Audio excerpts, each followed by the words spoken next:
নমস্কার। আজকে আমরা আলোচনা করব পীড়িত শুক্রের অবৈধ সম্পর্ক। যে মানুষ যে অবৈধ সম্পর্কে জড়িয়ে পড়ে তার কারণ হচ্ছে কিন্তু শুক্র। সেটাই আজকে আমরা ছকের মধ্যে রাশিচক্র অনুযায়ী বিশ্লেষণ করব। দেখুন, বৃষ রাশির অধিপতি শুক্র এবং তুলা রাশির অধিপতি হচ্ছে শুক্র। এই দুটো রাশির অধিপতি শুক্র। আর শুক্র উচ্চস্থ হয়, এইখানে শুক্র উচ্চস্থ হয়, শুক্র উচ্চস্থ হয় মীন রাশিতে, নিচ্চস্থ হয় কন্যা রাশিতে।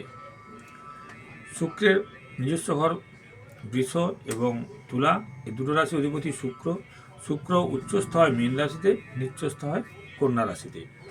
তো বৃষ, মিথুন, কন্যা, তুলা, বৃষ, মিথুন, কন্যা, তুলা, এই চারটা রাশির জাতক জাতিদের কাছে শুক্রের শুভ ফল আশা করতে পারেন। বৃষ, মিথুন, কন্যা, তুলা, এই চার লগ্নের বা রাশির জাতক জাতিকেরা শুক্রের কাছ থেকে শুভ ফল আশা করতে পারেন। সেক্ষেত্রে শুক্রের সাথে কোনো শুভ গ্রহের দৃষ্টি প্রয়োজন। কিন্তু শুক্র, রাহু, কেতু আর মঙ্গল, এর প্রভাবে সব থেকে বেশি পীড়িত হয়। শুক্র রাহু, শুক্র কেতু বা শুক্র মঙ্গল, এই কানেকশানে কিন্তু শুক্র খুব বেশি পীড়িত হয়। এবং এই শুক্র তখন নিজের কারকতা হারিয়ে ফেলে, বা নিজস্ব যে কারকতা সেটা কিন্তু শুক্র হারিয়ে ফেলে শুক্র রাহু, শুক্র কেতু বা শুক্র মঙ্গল যোগে। এবং চরম কিন্তু সে সময় অশুভ ফলও দেয়। শুক্র যদি এভাবে পীড়িত হয় বা দুর্বল হয়ে পড়ে তাহলে কী কী সমস্যা হয়? শুক্র হচ্ছে প্রেমের কারক গ্রহ, তাহলে প্রেমে বাধার সৃষ্টি হবে, একাধিক প্রেম হতে পারে, বা প্রেমে ব্যর্থতা আসতে পারে, বা মিথ্যা বদনাম হতে পারে, বা প্রেমের ক্ষেত্রে সবসময় একটা ঝামেলা ঝঞ্ঝাট দেখা দিবে, কারণ যেহেতু শুক্র হচ্ছে প্রেমের কারক গ্রহ। আর শুক্রের কারণে কিন্তু সারা জীবনে যাদের শুক্র খারাপ থাকে তারা বিপরীত লিঙ্গের দ্বারা কিন্তু বারবার প্রতারিত হয়। ছেলে হলে মেয়েদের দ্বারা প্রতারিত হয়, মেয়ে হলে ছেলেদের দ্বারা প্রতারিত হয়, যদি কারো শুক্র দুর্বল থাকে বা পীড়িত থাকে। আর বিবাহের পরে যে অবৈধ সম্পর্ক সেটাও কিন্তু হয় এই শুক্রের কারণে। শুক্র আমাদের সৌন্দর্যতার প্রতীক। কোনো মানুষ দেখতে কত সুন্দর থাকবে বা তার মধ্যে কতটা লাবণ্য ভাব থাকবে বা সে কীরকম ড্রেস পরবে সেগুলো নির্ধারিত হয় কিন্তু শুক্রের দ্বারা। শুক্র যাদের খারাপ থাকে তারা দেখবেন নোংরা কাপড় জামা বা অপরিষ্কার জামা প্যান্ট পরে তারা থাকতে পারবে। কিন্তু যাদের শুক্র ভালো থাকে তারা সবসময় টিপটাপ থাকবে, পরিষ্কার পরিচ্ছন্ন থাকবে। বা শুক্র ইন্ডিকেট করে বিলাসবহুল জীবনযাপন। অনেকের দেখবেন অনেক টাকা পয়সা আছে কিন্তু ভালোভাবে জীবন কাটছে না, বা ভালো খাওয়া, ভালো পড়া তাদের কোনো মতেই হচ্ছে না। কিন্তু শুক্র যদি কারো ভালো থাকে সেক্ষেত্রে কিন্তু বেশিরভাগ ক্ষেত্রে বিলাসবহুল জীবনযাপন তাদের কিন্তু হয়। তাহলে শুক্র হচ্ছে সৌন্দর্যের কারক গ্রহ। আবার কিডনি সংক্রান্ত যে সমস্যা বা মেয়েদের ইউটেরাসের যে সমস্যা সেটাও কিন্তু শুক্রের কারণে হয়। শুক্র যদি দুর্বল থাকে, পীড়িত থাকে, তাহলে কিডনি সংক্রান্ত সমস্যা হতে পারে, আবার মেয়েদের ক্ষেত্রে ইউটেরাসের সমস্যাও আসতে পারে। এই মঙ্গল প্লাস শুক্র, এই মঙ্গল শুক্র জোড়া কিন্তু মোটেও ভালো নয়। এটা মানুষকে ভুল পথে পরিচালনা করে। মঙ্গল এবং শুক্র এরা যে কোনো সময় ভুল সিদ্ধান্ত নিতে পারে, আবার এদের আয়ের থেকে কিন্তু ব্যয় বেশি হয়। এরা একটু রোমান্টিক গোছের হয়। এদের মধ্যে একটা প্রেম করার প্রবণতা থাকে যখনই মঙ্গল শুক্র থাকে, একসঙ্গে থাকে ছকে। এরা তাহলে কি ভুল পথে, মঙ্গল শুক্র যোগ মানুষকে ভুল পথে পরিচালনা করে, ভুল সিদ্ধান্ত নিতে বাধ্য করে, আবার আয়ের থেকে বেশি হয়, আয়ের থেকে ব্যয় এদের বেশি হয়, এবং রোমান্টিক গোছের হয়, এবং এদের প্রেম করার একটা মানসিকতা কিন্তু সবসময় কাজ করে যদি মঙ্গল শুক্র যোগ থাকে। আবার এর সঙ্গে যদি রাহু যুক্ত হয়, রাহু মঙ্গল শুক্র যোগ হয়, তাহলে এটা বিবাহিত জীবনে চরম অশান্তি ডেকে নিয়ে আসে। রাহু মঙ্গল শুক্র যদি কারো হয় তাহলে বিবাহিত জীবনে এটা চরম অশান্তি ডেকে আনে। যদি লগ্নে থাকে, দ্বিতীয় থাকে, চতুর্থে থাকে, পঞ্চমে থাকে, দ্বাদশে থাকে, এই যোগ সব থেকে বেশি অশুভ ফল দেয়। এই রাহু মঙ্গল শুক্রের যোগ যদি লগ্নে, দ্বিতীয়, চতুর্থ, পঞ্চম এবং দ্বাদশে থাকে তাহলে এটা বেশি অশুভ ফল দেয়। যদি কোনো মিথুন লগ্ন হয় তাহলে শুক্র হচ্ছে 1, 2, 3, 4, 5 পঞ্চমপতি, আর 6, 7, 8, 9, 10, 11, দ্বাদশপতি। তাহলে মিথুন লগ্নের ক্ষেত্রে শুক্র হচ্ছে, এখানে তুলা রাশি হচ্ছে পঞ্চম ঘর। তাহলে এই পীড়িত শুক্র কিন্তু জীবনের উন্নতি বা প্রতিষ্ঠায় কিন্তু বাধা সৃষ্টি করে থাকে, এবং উচ্চশিক্ষার ক্ষেত্রে আমাদের শিক্ষার ভাব হচ্ছে পঞ্চম ভাব, তাহলে সেখানেও কিন্তু প্রচণ্ড বাধা সৃষ্টি হয়। আবার কন্যা লগ্নের ক্ষেত্রে 1, 2, 3, 4, 5, 6, 7, 8, 9, কন্যা লগ্নের ক্ষেত্রে হচ্ছে দ্বিতীয় পতি এবং নবম পতি। তাহলে এই জাতক জাতিরা কিন্তু নবম থেকে আমরা ভাগ্য বিচার করি, নবম থেকে আমরা উচ্চশিক্ষা বিচার করি।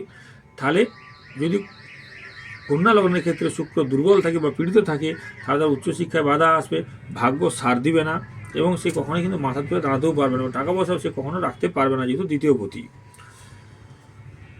আবার মকর লগ্নের ক্ষেত্রে যদি মকর লগ্ন হয়, তাহলে শুক্র হচ্ছে এখানে 1 2 3 4 5 পঞ্চম পতি, 6 7 8 9 10।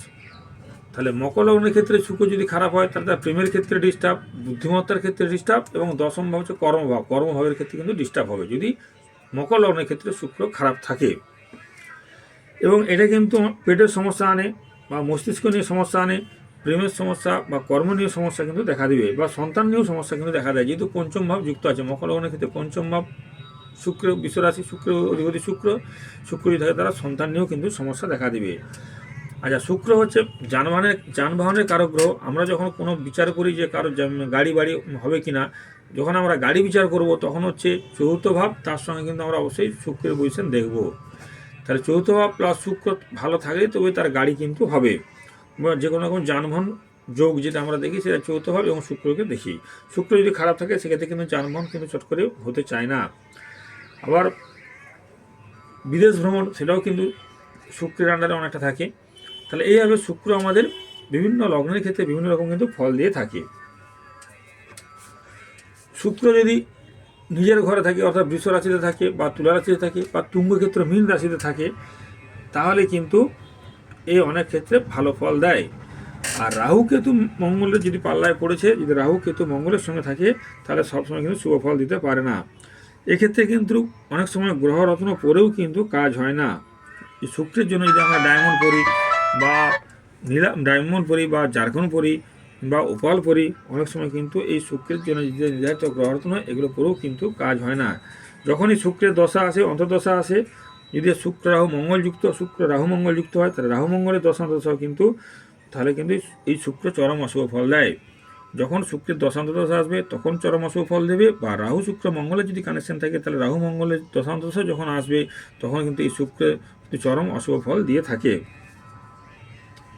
তো এক্ষেত্রে শিবের পূজা করলে কিছুটা ভালো হয়। ভুবনেশ্বরী কবচ ধারণ করতে পারেন। সব থেকে আগে যেটা দরকার, সেটা হচ্ছে আত্মসংযম এবং আত্মনিয়ন্ত্রণ করা প্রয়োজন। নিজেকে সবসময় সংযমে থাকতে হবে, আত্মনিয়ন্ত্রণে থাকতে হবে। এইসব যোগ থাকলে সবসময় বিপরীত লিঙ্গ থেকে সাবধান থাকতে হবে, বিশেষ করে ছেলেরা হলে কিন্তু মেয়েদের থেকে সাবধান থাকতে হবে। আর প্রেম ও বিবাহের ক্ষেত্রে সবসময় কিন্তু সাবধানতা অবলম্বন করতে হবে যদি রাহু মঙ্গল শুক্রের যোগ থাকে। এতে প্রতি মঙ্গলবার যদি নিরামিষ খান এবং প্রতি শুক্রবার যদি নিরামিষ খান, তাহলে অবশ্যই উপকার পাবেন। আর যানবাহন কেনার ক্ষেত্রে যদি শুক্র খারাপ থাকলে কিন্তু অবশ্যই খুব সাবধানতা অবলম্বন করে চিন্তা ভাবনা করে কিনতে হবে। রাহু মঙ্গল শুক্র বা কেতু মঙ্গল শুক্র যোগ থাকলে, যার জন্মছকে রাহু মঙ্গল শুক্র থাকবে, বা এরকম কেতু মঙ্গল শুক্র থাকবে, রাহু মঙ্গল শুক্র বা কেতু মঙ্গল শুক্র থাকবে, সেই সব ছেলেদের মধ্যে কিন্তু যাদের যেসব ছেলেদের জন্মছকে কেতু মঙ্গল শুক্র বা রাহু মঙ্গল শুক্র থাকবে, এদের সঙ্গে কিন্তু বিয়ে দেওয়ার থেকে সাবধানতা অবলম্বন করতে হবে। এইসব জাতক জাতিকার মধ্যে কিন্তু প্রেম করার প্রবণতা থাকবে। এরা কিন্তু একটা পার্টনার নিয়ে কিন্তু এরা সন্তুষ্ট হবে না। আর এইসব ক্ষেত্রে অনেক সময় লগ্নপতি, চতুর্থপতি, নবমপতিকে পাওয়ার দিয়ে উপকার পাওয়া যায়। রাহু মঙ্গল শুক্র যোগ থাকলে কখনোই রাহু মঙ্গলকে পাওয়ার দিবেন না। এখানে পাওয়ার দেওয়ার ক্ষেত্রে অবশ্যই জ্যোতিষের মতামত না নিয়ে কখনোই পাওয়ার দেওয়া যাবে না, তাহলে কিন্তু এই শুক্র কিন্তু আরও বেশি খারাপ রেজাল্ট দিয়ে থাকে। আর এর জন্য শুক্রের জন্য আমরা হালকা ক্রিম কালারের জামা পরতে পারি, হালকা নীল রঙের জামা পরতে পারি। বা শুক্রের যদি মিথুন লগ্ন হয় বা কন্যা লগ্ন হয়, এবং বা বৃষ, মিথুন, কন্যা, তুলা লগ্ন হয় বা মকর লগ্ন হয়, সেক্ষেত্রে কিন্তু জারকন বা ডায়মন্ড পরলের উপকার পাওয়া যায়। কিন্তু ধনু, মীন, মেষ, সিংহ এইসব লগ্নের ক্ষেত্রে কিন্তু জারকন বা ডায়মন্ড পরে শুক্রের প্রতিকার করে সেরকম কিছু লাভ পাওয়া যায় না।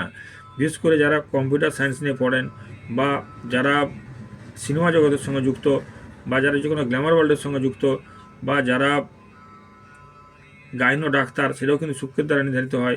তাদের ক্ষেত্রে শুক্র যদি খারাপ থাকে, সেক্ষেত্রে অবশ্যই শুক্রের প্রতিকার না করে এই সব কোর্সে ভর্তি হওয়া কিন্তু অসুবিধা আছে। যাদের শুক্র খারাপ থাকবে, তারা ওই গাইনো ডাক্তার বা কম্পিউটার বা কোনো গ্ল্যামার ওয়ার্ল্ডের সঙ্গে যুক্ত কোনো কাজ, সেসব কাজ কিন্তু বা সৌন্দর্যমূলক যেসব কাজ থাকে সেসব কাজের সঙ্গে কিন্তু যুক্ত হলে সাকসেসফুল হবে না। সেক্ষেত্রে অবশ্যই শুক্রের প্রতিকার করা প্রয়োজন। নমস্কার।